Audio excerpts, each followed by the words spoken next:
I'm no longer just a candidate. I'm the president. Yes, we can. Now, a plea for patience. America, I never said this journey would be easy, and I won't promise that now. Yes, our path is harder, but it leads to a better place.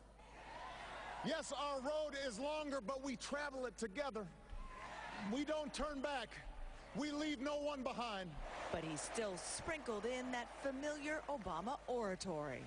Our problems can be solved. Our challenges can be met. The path we offer may be harder, but it leads to a better place, and I'm asking you to choose that future. The Obama campaign ripped into Mitt Romney for not offering enough specifics at his acceptance speech last week. The president took that a step further. They want your vote, but they don't want you to know their plan. And that's because all they have to offer is the same prescriptions they've had for the last 30 years. Have a surplus? Try a tax cut. Deficit too high? Try another. Feel a cold coming on? Take 2 tax cuts, roll back some regulations, and call us in the morning. He offered new promises for a second term. I'm asking you to rally around a set of goals for your country. Goals in manufacturing, energy, education, national security, and the deficit. Some specifics: a vow to create 1 million new manufacturing jobs, cut growth of college tuition in half over the next 10 years, and cut oil imports in half by 2020. Vice President Joe Biden took on the role of eyewitness to the president while he made tough decisions. Ladies and gentlemen, I'm here to tell you what I think you already know, but I watch it up close. Bravery resides in the heart of Barack Obama, and time again, I witnessed him summon it. This man has courage in his soul, compassion in his heart, and a spine of steel. And Biden delivered the bumper sticker line he loves. We can now proudly say what you've heard me say the last 6 months. Osama bin Laden is dead, and General Motors is alive. Though the night belonged to the president, the Democratic nominee from 2004 offered one of the most memorable one-liners of the night. Ask Osama bin Laden if he is better off now than he was 4 years ago. And when it comes to the lasting images from this convention, it is this moment. Former Congresswoman Gabby Giffords shot through the head just last year and now walking without a cane on stage to recite the Pledge of Allegiance. Liberty and justice for all. We now take a second break. We'll be right back.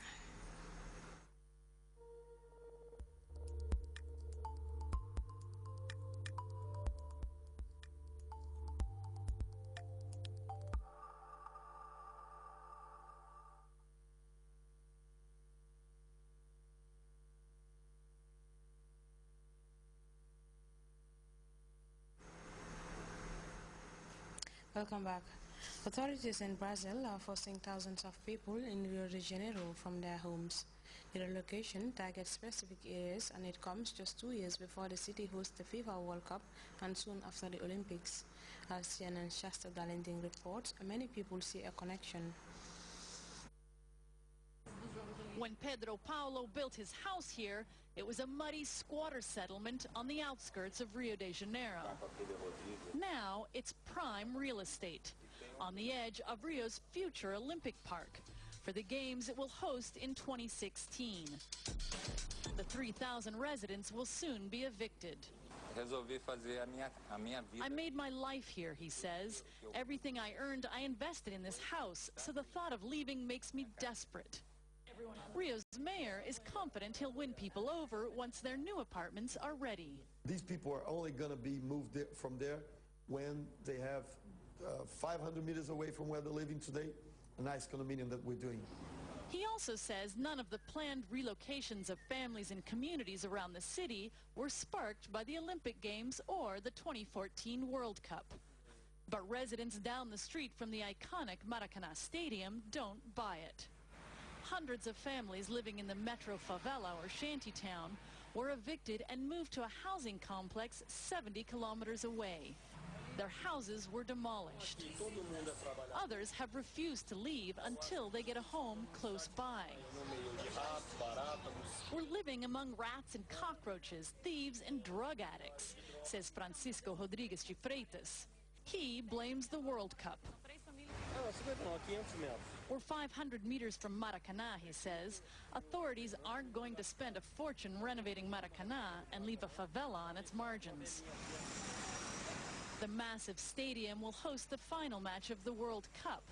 It will also stage the opening and closing ceremonies during the Olympics. The mayor says local residents are being moved because they live dangerously close to train tracks. It's nothing to do with the Olympics. Or the World Cup? Or the World Cup. I mean, nothing to do. We're not ashamed of our favelas. He says those still left will soon be transferred to nearby projects. 240 families have moved here to the housing complex Mangueira 1.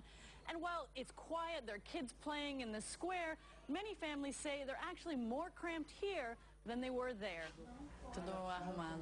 Attila and his family gave up a two-story house and moved into one of the apartments. It's better than losing everything, he says. The units are new and even share a playground. But it's going to be a hard sell for residents in the city's future Olympic Park. Shasta Darlington, CNN, Rio de Janeiro. And before we go, a reminder of our headlines. Elders from the capital city have appealed for clemency on behalf of the demanding death row inmates. 2 new Judicial Service Commission members have been sworn in to do their duties as prescribed by law. President Obama has lashed out at his Republican challenger over remarks he made about Great Britain before the Olympics. And the head of Guinea's Electoral Commission has resigned after weathering a storm of criticism. But pundits say the long-delayed parliamentary election is still a long way off. You can monitor GRTS Radio live on our website at www.grts.gm. That's the end of this edition of the news. Thanks for the pleasure of your company. Enjoy the rest of our programs.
Discover the smiling coast of Africa.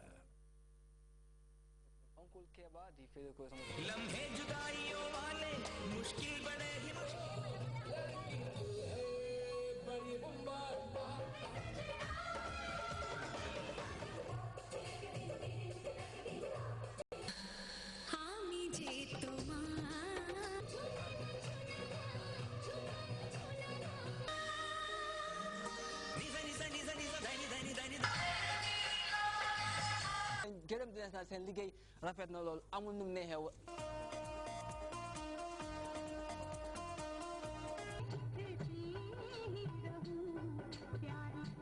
nga doomi Adama lu am solo su ko defee rek balaa ñuy ànd suñu next video rek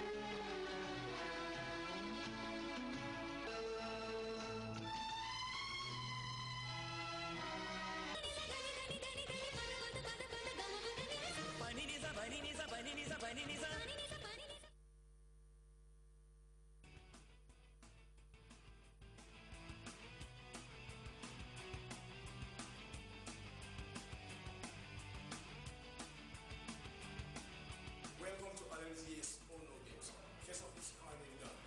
We've got 22 seat boxes. When